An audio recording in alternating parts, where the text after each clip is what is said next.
We begin today with breaking news. Traffic is backed up. There's an accident on the freeway. About a dozen downtown businesses were boarded up Wednesday. And in business, the stock market fell through the floor Two today. nights of protests over the police shooting of an unarmed black This is man. a regular affair for the president who has Have you spent been many wondering how hours. safe is the beef here at home?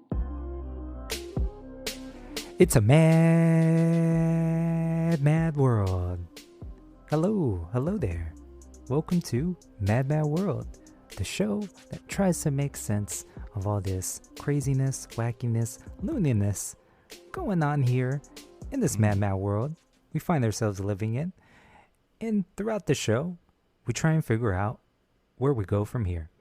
And as usual, I'm one of your hosts, Los, formerly known as Los Stevens, aka your friendly neighborhood Los. And I'm also joined by, as always, your good friend Ugly Bertram, the ugliest, oldest millennial. That's right. He has the distinction, you heard it here first, of being the world's oldest millennial. How old are you, Bertram? Oh, man, I was 64 last week, but I think after everything that's gone on since, I mean, go back and listen to our episode last week, I think I've aged another 10 years maybe. And he happens to be the exact same age as his father. It's truly a marvel. I'm getting uglier, too. Older and uglier. Good Lord. I was cute maybe when I was 7, and man, it all went downhill from there, Los. Didn't you say you were blonde? Oh, man, you know what it was? Okay, so maybe it was 10 then, or 11, because I had golden blonde hair in 5th grade, and then over that summer, it turned brown almost overnight. I got glasses, and I went from being everyone's cutest kid in 5th grade to no one ever said anything to me in 6th grade, and that I've been ugly since 6th grade. So, and old. I've been an old man, ugly old man. Man, if you can't see me or you listen to this episode, you don't know who I am, because most of your friends just listen to these podcasts. If you know the grandpa from Hey Arnold, that's what I look like. It's got like a big butt chin and like a pointy head. Hey, short man. You look nothing like that, I'm man. sorry, I apologize. I look like Oscar Kakashka in that show. I need the money.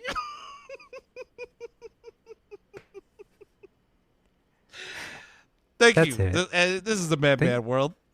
Thanks for listening. Have a good night. Now, let's switch gears here. Today's episode, we are talking about attention deficit hyperactivity disorder, aka ADHD. Not just ADHD, but what is ADHD? What are the effects and impacts of ADHD on both the person who has ADHD as well as the people who interact with that person or persons, goodness. And the treatments for ADHD and how it's resulted in shortages of a popular drug, often prescribed for ADHD, Adderall, with the emergence of these telehealth companies that if you're someone who frequents social media, maybe of the millennial or Gen Z, you might have seen ads for such companies on Instagram, or I was going to say Facebook. We don't use that. Or Instagram or TikTok. I haven't been on that in a long time. Yeah, Bertram has aged out even of Facebook, so it's truly a marvel. Instagram's truly next. A marvel. So we're gonna unpack all of that on today's show. But first off, Bertram, what is ADHD? Oh man, I'm glad you asked. In case you're wondering, it used to be called ADD in the mid-'80s. I got this from the Huberman podcast, which was a really good episode. I put in the show notes. I suggest you go listen to it. It tends past the first half hour. It gets very heavy into the science and the scientific jargon and studies and things. So if you're just looking for sort of a rudimentary explanation of ADHD, you probably only got to listen to the first half hour. But in the mid-1980s, it was when ADD became ADHD because of the additional attention issues that are associated with it. But I have an article from the CDC in the show notes, and it says that ADHD is one of the most common neurodevelopmental disorders of childhood. It is usually first diagnosed in childhood and often lasts into adulthood. Children with ADHD may have trouble paying attention, controlling impulsive behaviors. They may act without thinking about what the result will be, and be overly active.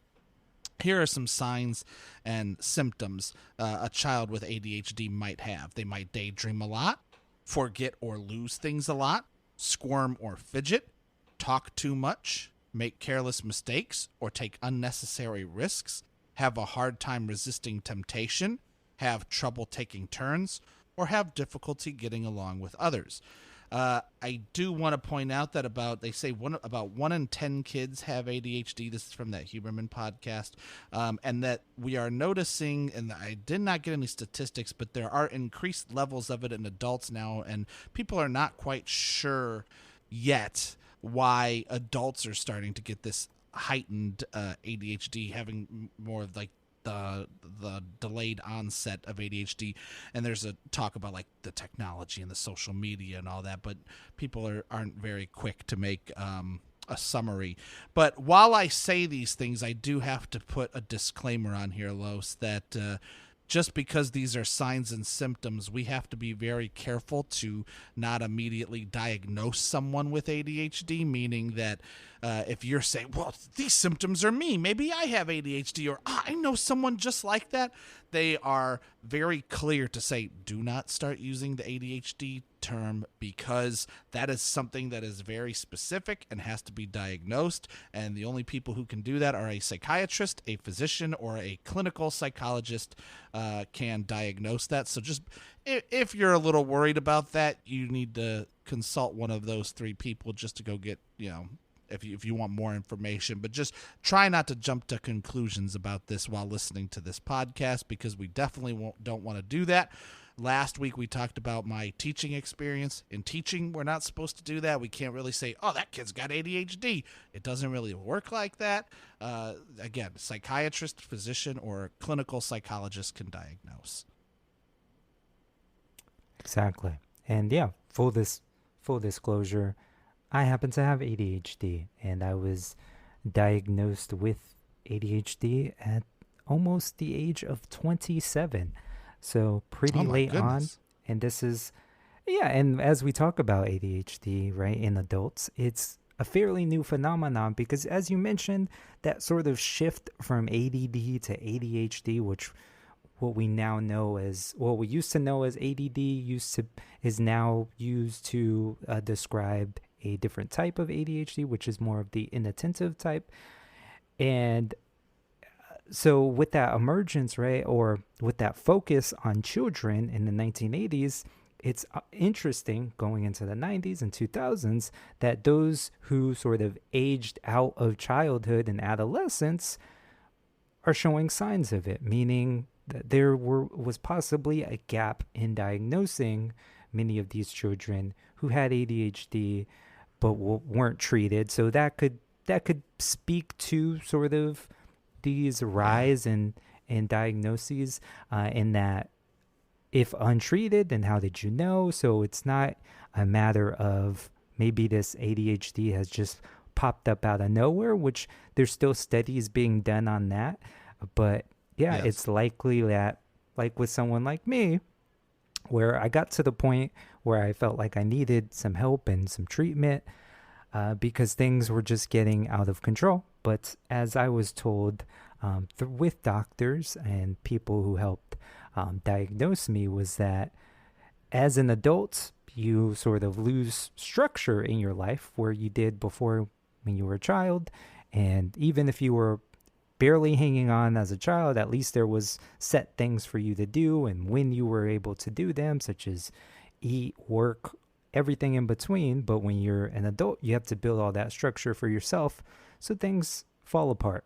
And so that comes in where a lot of adults who do have ADHD sort of feel that sort of helplessness. And Los, according to this CDC .gov article. They have some of the causes of ADHD, and they say, in addition to genetics, scientists are studying other possible causes and risk factors, including brain injuries, exposure to environmental risks like lead during pregnancy at a young age. In fact, I had to sign a waiver to get in this building, though, that said, hey, there's lead in this building, just be aware of it. And I was talking with someone, they say, well, yeah, the kids, you have to be careful, especially with children with lead. During pregnancy at a young age, alcohol and tobacco use during pregnancy, premature delivery, and low birth weight. Research does not support the popularly held views that ADHD is caused by eating too much sugar, watching too much television, parenting, or social and environmental factors such as poverty or family chaos. Of course, many things, including these, might make symptoms worse, especially in certain people, but the evidence is not strong enough to conclude that they are the main causes of ADHD. Yes, yeah, which is spot on, because and it goes back to not self-diagnosing, whether you yourself may suspect you have ADHD or you may suspect that someone else has ADHD. Because, some of these attributes are common among people, right? We forget things. Sometimes we're hard to focus. Sometimes our memory jogs us, but it doesn't mean it's ADHD. So we must be careful there. But some of those risk factors, and you just, it just underlies the importance of speaking to a doctor about that, specifically one who specializes in ADHD. And so, Bertram, with now that we know what ADHD is, what are some of the effects and impacts on those with ADHD? Like, where do they sort of struggle? Where what we will call neurotypical people, so those without a set disorder or condition, may just operate regularly. Okay, well, one of the things that I imagine you have, you can go into some more of the effects, but there was one that I put up on Very Well Health, the association between executive dysfunction and ADHD. And it says ADHD is a neurodevelopmental disorder that impairs a person's executive functioning skills. Like other symptoms of ADHD, executive dysfunction is linked to dysfunction in the brain and neurological or nervous system. And it goes into what is executive functioning. Well, executive functioning is what's responsible for controlling your thoughts, behaviors, and emotions. Executive functioning skills help a person with planning and organizing their time, regulating their emotions and actions. These skills are necessary for prioritizing tasks, remembering details, paying attention, focusing, self-censoring, which is like avoiding saying or doing the wrong things. Boy, howdy. When necessary, executive functioning also helps a person understand how things they say and do now have future consequences for better or worse.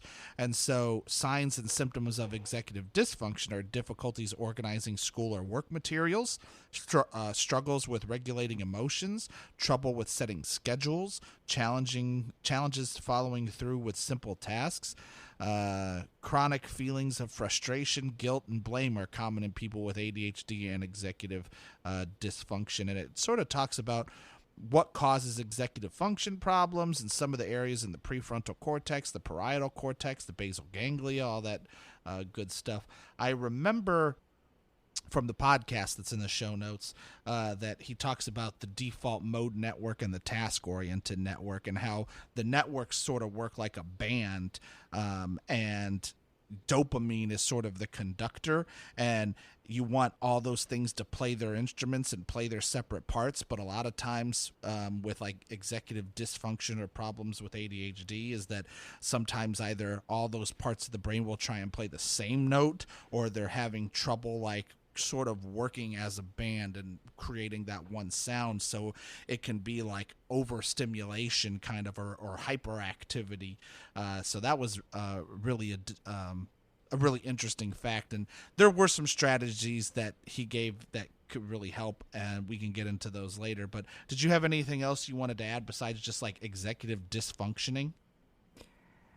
Yeah, well, I think that plays a part, right, in that in the real world scenario, as you know, as a teacher, right, that could cause complications with attention, right? Paying attention in class, doing work, sitting still, and and so with you, when you have kids who struggle like that, how do you adjust? And based on the ADA, which is the American Disability Act, those with ADHD could be granted more time to take tests as a result because of all of the stimulation that goes on and hyperactivity.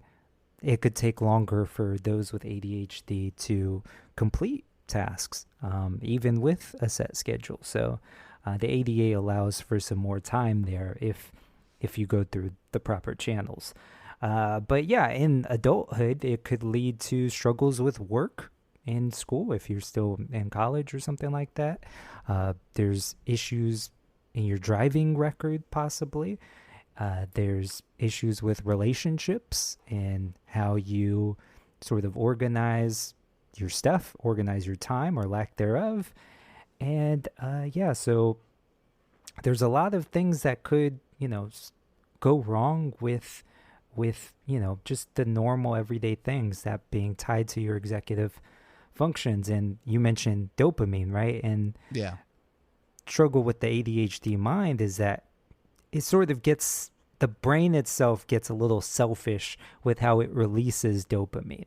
And dopamine being that sort of chemical that allows you to do something. It incentivizes you to do something. You got to do this task. You got to go to the dry cleaners by 3 p.m. by the time they close.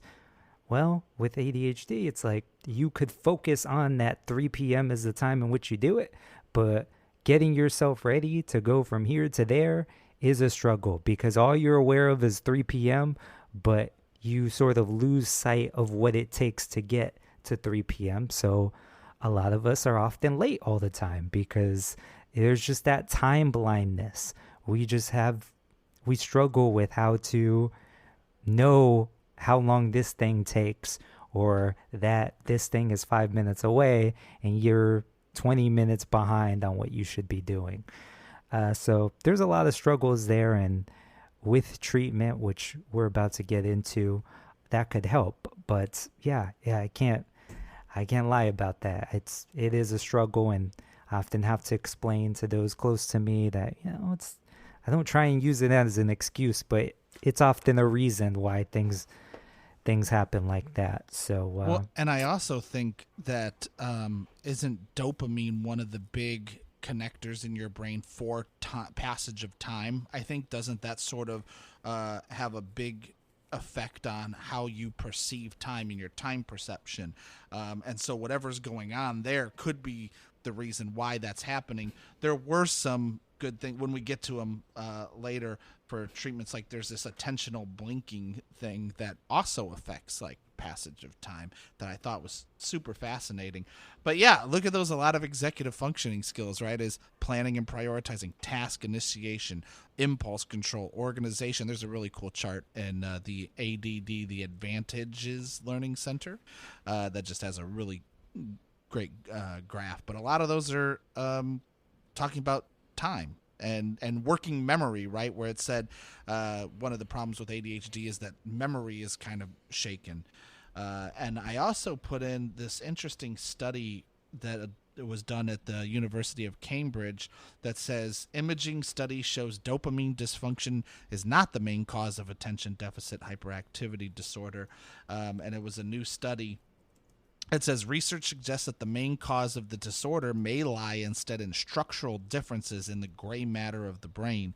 These findings question the previously accepted view that major abnormalities in dopamine function are the main cause of ADHD. So it still seems like we're still doing studies, like I'm doing them, right?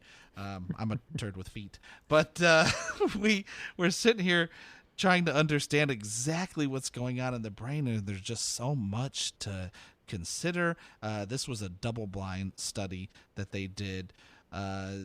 it says dopamine is a crucial chemical for concentration or sustained attention, working memory and motivational processes in the brain and acting as a chemical transmitter between brain cells by combining with specialized receptors on nerve cells. Ritalin works by increasing the levels of dopamine, which binds to the receptors and increases the flow of communication between these cells. I put that in the show notes too, so you can go in there and check it out. But man, just a lot of issues when these structures, I guess if it's not that dopamine is the problem or the specific dysfunction, that it could be something else that's causing that. It doesn't seem to have a clear answer on that, but man, it's super fascinating because it could lead to a lot of problems. Oh, yeah, no kidding. Story of my life, bud. Story of my life. But yeah, I'm always late to these recordings here, but and the memory thing, right? That's basically what we consider our short-term memory. And if you ever watched Finding Nemo and you remember Dory, I sure the did. blue fish, Yeah. she has a memory I'm very familiar with, which is what she describes as short-term memory loss, which is relating to her working memory, in that just recalling things that may have happened a few moments ago that you were supposed to do just gets lost in the mix, because having ADHD is similar to having a bunch of open tabs on your web browser. If you have Chrome or Safari or anything, and you have like 30 some browser tabs. Jesus. There you go. Yeah, there we go. And at any given moment, you're supposed to locate a specific tab, and then you're trying to locate it, but then a bunch more tabs open. That's ADHD in a nutshell, as it relates to the working memory. So yeah, it's kind of tough. But when you're looking at getting help, right? What are some of the treatments that we can seek and be prescribed? Prescribed? Man, I don't know if there's any prescriptions, but well, you're going to talk about that. But I wanted to talk about just some things that can help us all kind of focus, because these are things that everyone can use. I've been reading a lot about it recently, and they talk a lot about meditation. And my class, we meditate all the time, and I seem to notice I don't have nearly as many problems. Like, we seem to all be really good, controlled people, whereas, I was teaching fourth grade, there could be some fights and there could be people screaming, and my class always seems to be fairly calm, and it's because we practice meditating a lot. We do strategies that kind of engage our both sides of our brain, I guess. I'm doing it right now, you can't see it, but I'm touching the tips of my fingers to my thumb while I'm breathing at the same time, and for some reason that seems to engage parts of your brain, helps you focused. I was learning about a new on the Huberman Labs podcast, he talked about breathing, and he says you can do a double breathe in and exhale, where it's like that, where you breathe in twice. And I started doing that at work at the school, and my next door neighbor, she came in and she's a volleyball coach. She goes, yeah, I do that all the time for volleyball. In fact, that's what we learn. We do the double inhale, and it just kind of calms us down. It gives us more control. Surprisingly, what's a good one, Los? Blinking. Did you ever hear about that? Yeah. So they talked more about on the Huberman podcast, attentional blinking. Have you ever heard of that? Yeah. You really? Explain. Man, you know everything, Los. I mean, I have ADHD. I could use all the help I could get. You could be a victim. Instead, you're going out there and you're kicking some ass, man. Good job. I'm proud of you. But it's talks about in the very well mind, what is attentional blinking. It's a link I put in the show notes, and it says, when you shift your focus from one thing to another, a tiny gap in attention called attentional blink is created. It only lasts for about half a second, so we barely notice it. Your brain has limited attentional resources. If you've ever tried to focus on multiple things at once, you have likely discovered you could not fully pay attention to all of them. In some cases, you might even notice that some things seem to simply slide past you unnoticed. In one well-known demonstration of attentional blink, a series of letters and numbers are flashed on a screen in a rapid sequence.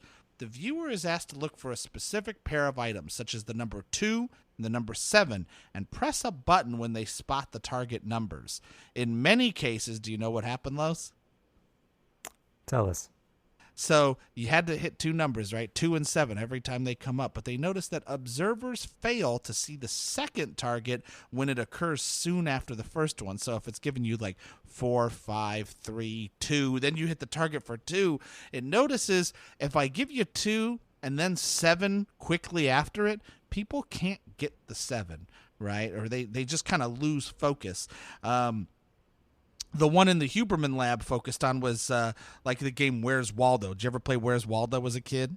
Of course. Man, that little bastard went everywhere. I don't know. It's everywhere. him and Carmen Sandiego. But what they noticed was if you were to finally spot Waldo and you realize I got him, it'd be very difficult to get Waldo again if Waldo was right next to Waldo. Like, you're not going to say, oh, here's Waldo.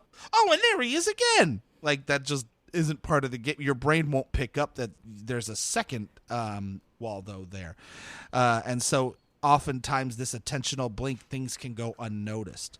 And so because our attention is limited, focusing on the first target depletes these limited resources, essentially making the observer blind to the second target. And so it talks about some of the problems that we have with dopamine and getting that sort of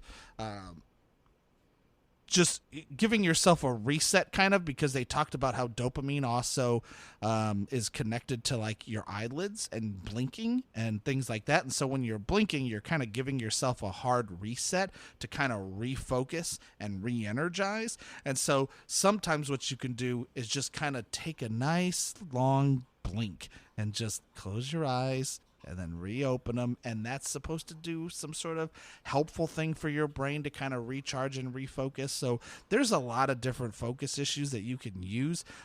If we have any links, we could put some in the show notes too. You were going to talk about something different, right? You weren't going to just talk about like some things that can help you focus, right? You were going to talk about something a little deeper. Yeah, unfortunately, right now, people aren't keen to blinking, let's say. There's another method people tend to be looking at, and so let's take a step back here and just review some of the treatments for ADHD. And so those could come in one or two forms. You have medicine, meaning drugs, and whether those are stimulants, you may know. There's Adderall, there's Ritalin, are examples of some stimulants that Ritalin doesn't get talked about much anymore, right? Yeah, not necessarily, because they've tweaked the formula over the years, and initially it was being prescribed to kids in fairly high doses, and then that caused the whole thing, and that's where a lot of the stigma from ADHD came from, where, with a lot of these kids who were being prescribed Ritalin, and that they were just, prescribing this to kids, and as a result, they're jumping up and down, and all of this stuff that we thought we knew about ADHD growing up, and including someone like myself who, probably had it as a kid, and that was just my perception, was just that, there was something wrong with these kids, and sure, the way their parents were raising them, or had too much sugar or something, right? Meanwhile, I'm over here just drowning, and I just think I should just apply myself more, as all my teachers. Just lazy. If I could just apply myself, I'd be doing okay. I always say that lazy and stupid. We don't use those terms anymore, man. Those are cop-outs. No. There's something else going on there. No, exactly. So stimulants are one form of medicine that gets prescribed. Non-stimulants are another. So you have Strattera, which is one of the more popular non-stimulants out there. There's Catapress, and then rarely there's antidepressants, which could get prescribed there. So outside of drugs, there's also behavioral therapy and treatment. Often with children, those are usually working in concert with each other, the medicine and behavioral therapy, whether that's done with parents or just with a counselor, therapist, psychologist. So you could, because you're a child, as we know, the brains aren't fully formed; they're fairly elastic, so they could be, adjusted, and that's why you want to catch it as a kid. And with adults here, we're seeing the rise of what they call cognitive behavioral therapy, which is CBT, not to be confused with CRT, but CBT. So that's Yeah, I like CRT. Not everybody does. Yeah. So you got to learn anti-racism to get through ADHD. No, I'm kidding. Oh my goodness, those. Florida and Texas are going to ban me here, but no, but cognitive behavioral therapy is something that's been used, especially as it's noted that roughly half of ADHD patients may also have anxiety. So anxiety has also been grouped into, well, CBT, cognitive behavioral therapy, has often been used with anxiety. So they're finding uses with it in ADHD. But usually drugs are prescribed first. And then if there is a need for CBT, they'll look at doing that as well. But going back to the medicine, right, and especially Adderall, it's been brought into the spotlight recently because if you're out on the college campus or out on the streets, even at raves, things like that, Adderall is quite the popular drug. And in there with your ecstasy, in there with some of those other things. But it has a powerful, we could go into, why do you think Adderall is so popular, Bertram? Did you say it's methamphetamine? Well, I didn't say that, but is that what you're saying? Man, if you're like Heisenberg, Walter White, man, you know why people like it, right? Yeah, so what technically qualifies? Go back and listen to our excellent drug episode if you like drug talk. Los, you're a connoisseur on drugs. What exactly? What classifies something as a methamphetamine? Well, okay, so let me just take a step back here. Adderall is not methamphetamine in technical terms. It's an amphetamine, which is closely related to methamphetamine, but its chemical compound is different. But we could know amphetamine as another word for speed. And so speed as a stimulant really just gets you going. Amphetamine, yeah. Helps with your focus. Some side effects there are headaches, upset stomach, decreased appetite, moodiness, irritability, high blood pressure because it gets you going. And an amphetamine is a stimulant. Yes. And that's what I'm narrowly focusing on is the stimulants that are prescribed for ADHD and particularly Adderall.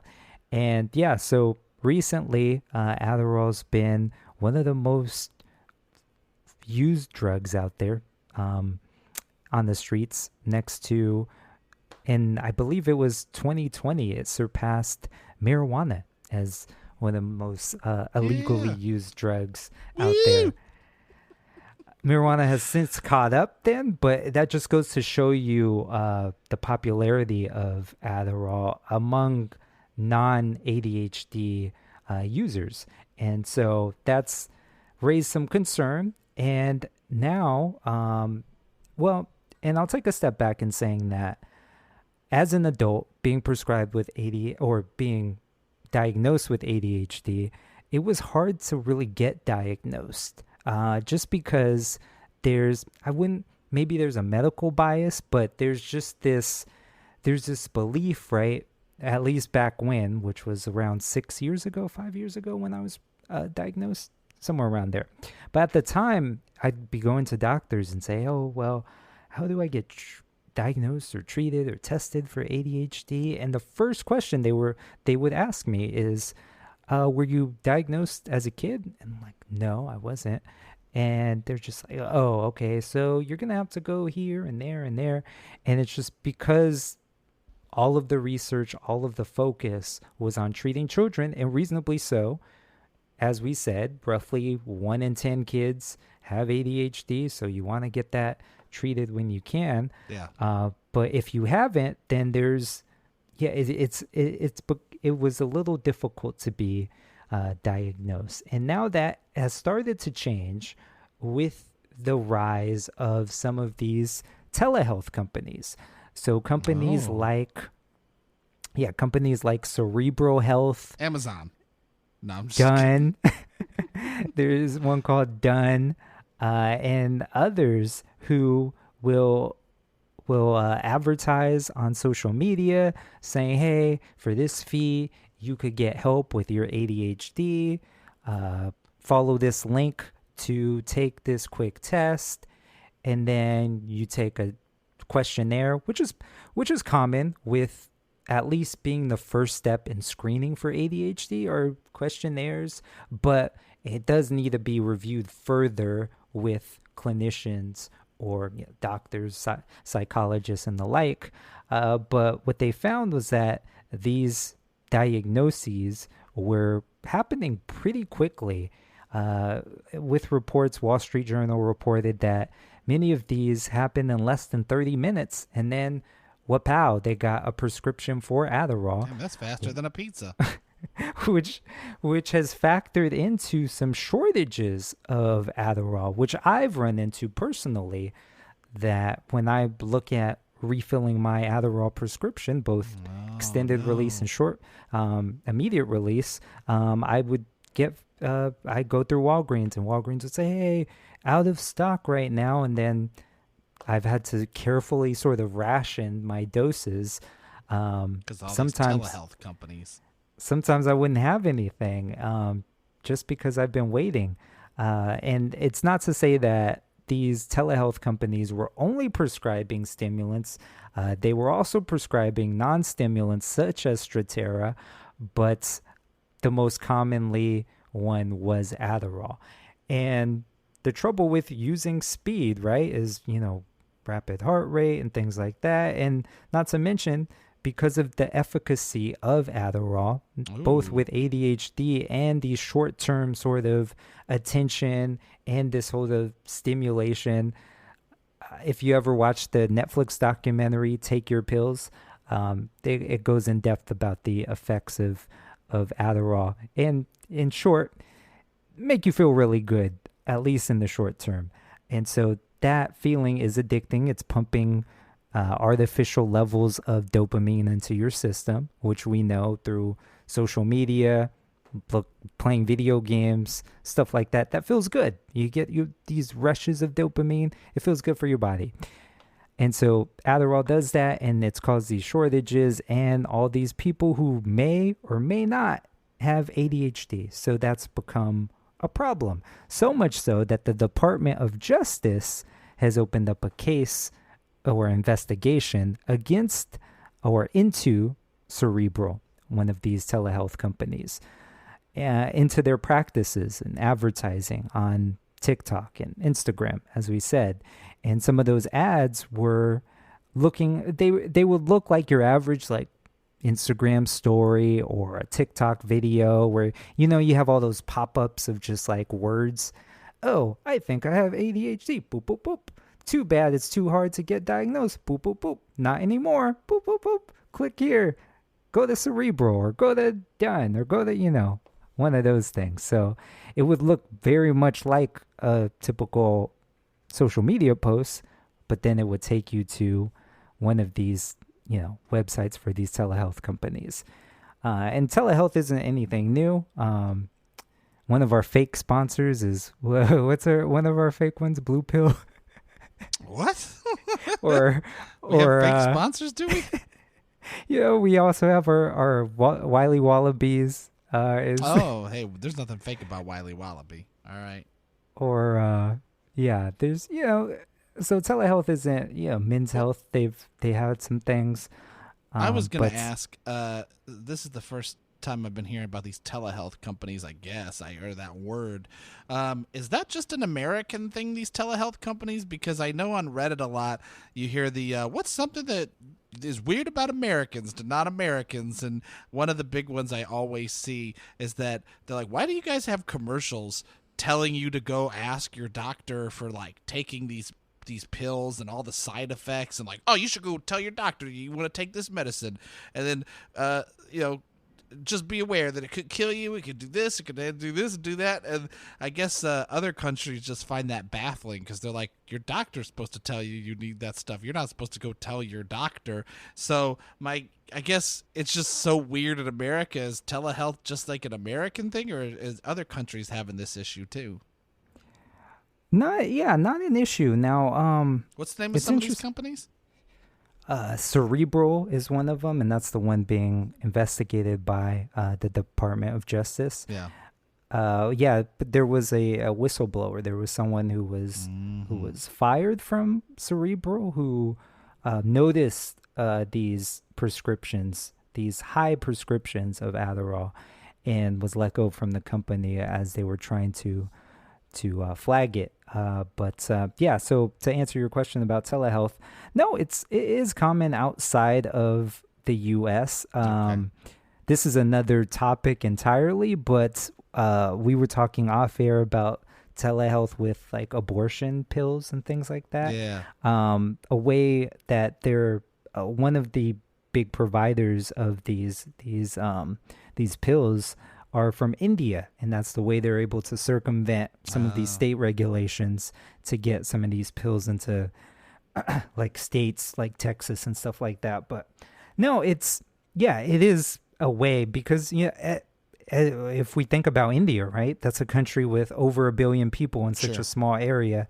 So you want to be able to extend your reach with a higher population. And in America, we know that there's not enough hospitals, there's not enough doctors. I believe in most metropolitan areas, there's roughly, I think, one doctor for every 100,000 people. Oh my goodness. Which is why when you think about like the lockdowns that happened from COVID, that supported that. You had any given state only had 10,000 beds for intensive care and not that many doctors. So it's like when you're questioning, oh, well, why are they doing this for such a small percentage of people who are severely ill or die? It's like, yeah, because we don't have enough hospitals, we don't have enough doctors, nurses, all of that. That sort of underlines the importance or the emergence of telehealth. Now, so Bertram, what's your take on these, what's going on here with all these pills being prescribed? I mean, are we going to continue what we were talking about last week, where we were talking about the school shooting? We're like, man, we're having like this mental health crisis and all these things. It seems like putting all these external things that are going to change, your cognition. It seems like that could be a problem, or it has to be heavily regulated, going back to what the first thing that we said, right, is that it has to be, a psychiatrist or a doctor or some sort of clinical psychiatrist. There has to be these experts involved, and if you're going above their heads, well, that really seems like that could be a huge problem, especially based on last week's episode, right? Is that why are people doing these things? And you got to be careful with your brain, man, especially if you're going to hack it, right, with all sorts of different chemicals.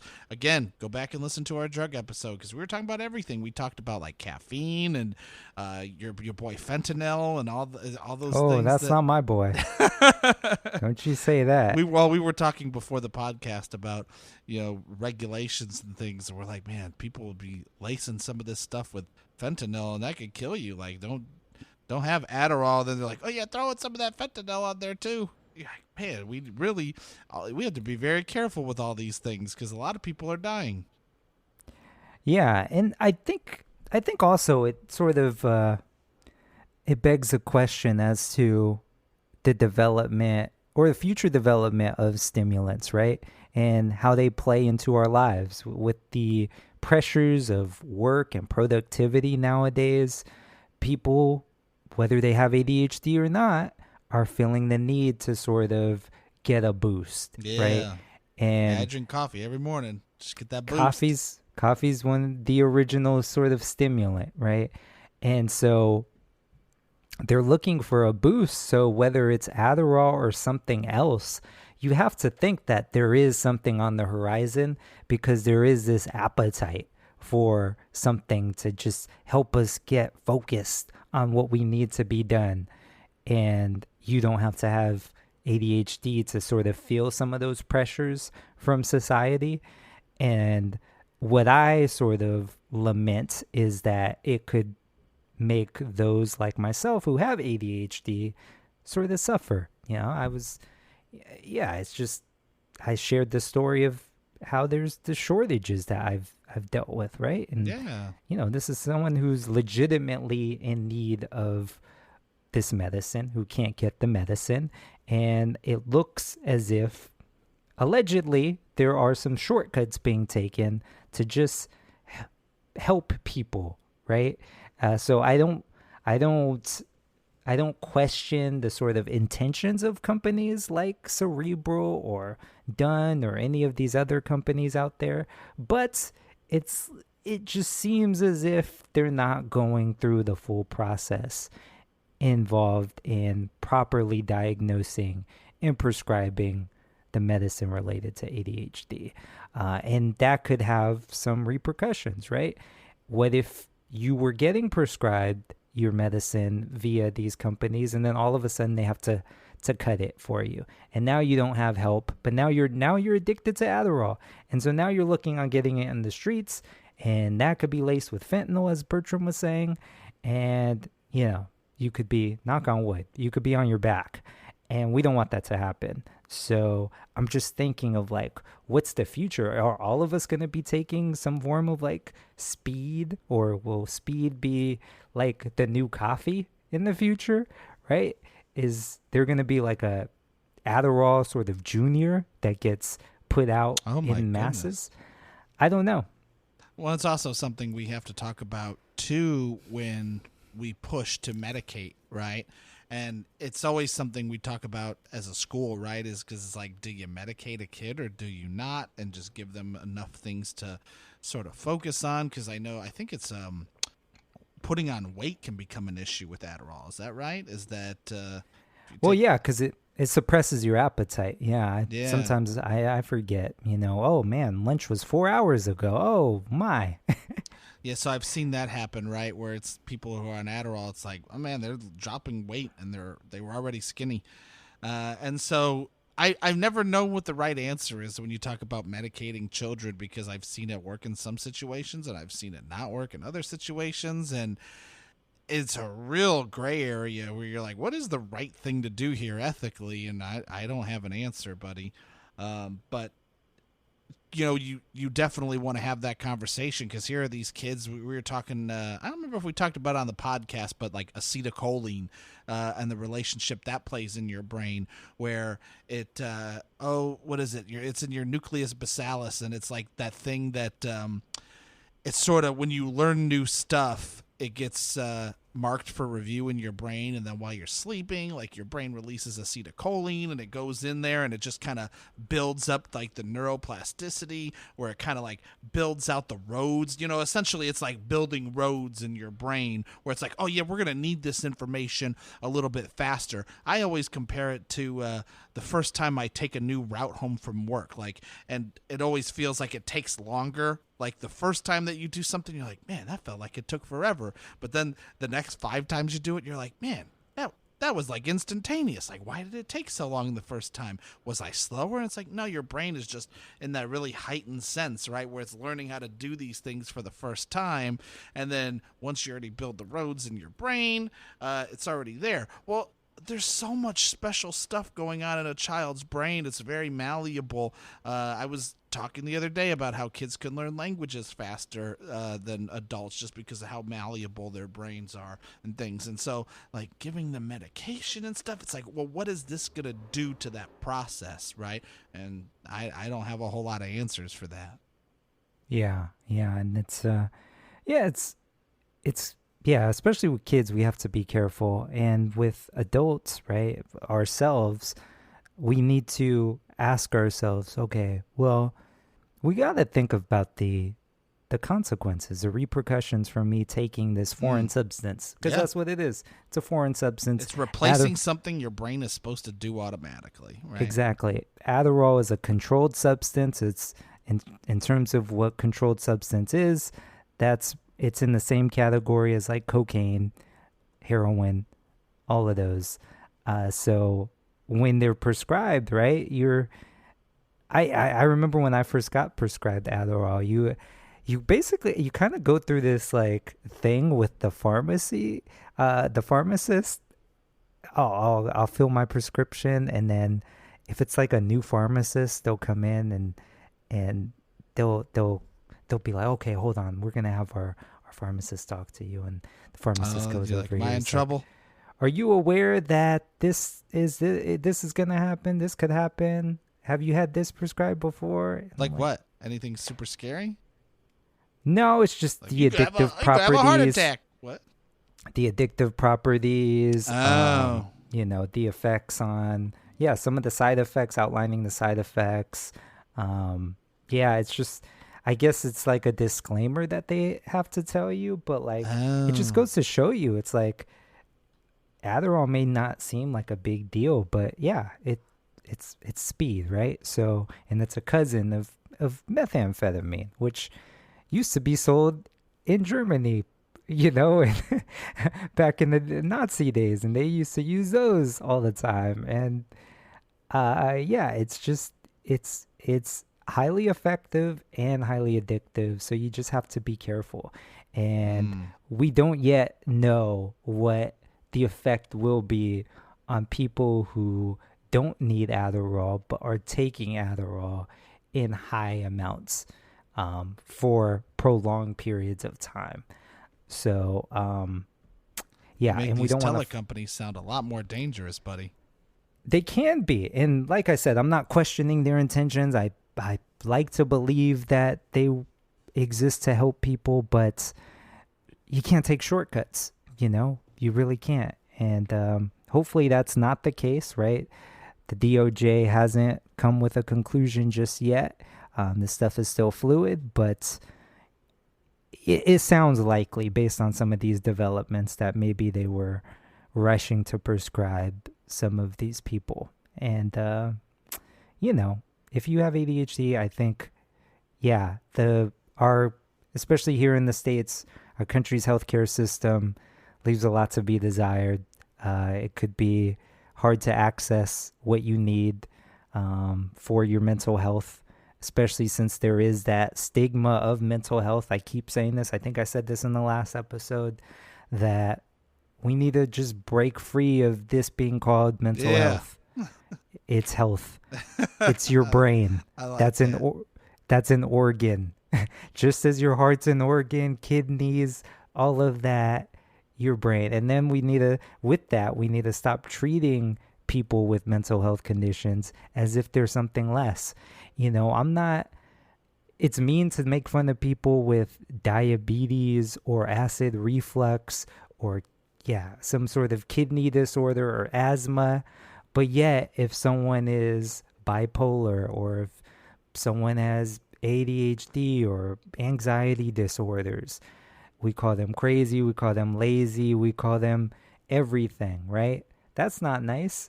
What if I said something about, like your asthma? Why are you so short on breath all the time? Why don't you just, or, obesity, right? We somehow, when the brain is sort of this abstract thing that we just treat as something second class. It needs to stop. And with that, we could open up more of these treatments for people. And it's not just fixed on, ADHD, which is the topic of our episode, but, there's all these other things that people need help with. And then if they don't get help, bad things could happen. And those bad things could range from always being late and getting fired from your job to, I hate to say this, but possibly shooting up a public place, Wow. So let's try and open up the gates here, but not take shortcuts in doing so. And then hopefully we could end up better. But I do want to end off with those who need help with ADHD, whether you suspect you have ADHD or you do, and you need more resources. We'll have some in the show notes, but that will include Attitude Magazine, which is a good resource. There's CHAD, which is an organization dedicated to ADHD. CHAD is, I think, children and adults with attention hyperactivity disorder, deficit hyperactivity disorder. There's How to ADHD. It's a YouTube channel. Jessica McCabe is the host there. She's really good. And just try and talk to people. Try and get people close to you to understand what you're going through, so they could understand some of your behaviors, some of your attributes and tendencies. And then, just be nice to one another. That's all I got to say. Bertram, you have any last Man, thoughts? I just want to say thank you. That was beautiful. You are a beautiful human being. Yeah, you stop it. And you're not as ugly as you think you are. So. Oh, no, sir. No, there's no cure for that, buddy. There's no pill I can take to stop that. I do want to clear up the misinformation. He does not look like the grandpa from Hey Arnold. Hey, short man. That is just... You should sue yourself You should sue yourself for defamation. You should be the next Johnny Depp. Oh, hey. Whoa. That's next week. No. Come on. Talk about the trial. My goodness, trial of the century. All right, well, that's it for us. That is Bertram. I'm Los. And one last thing, my working memory. One last thing, don't ever forget that this is a mad world. Bye-bye.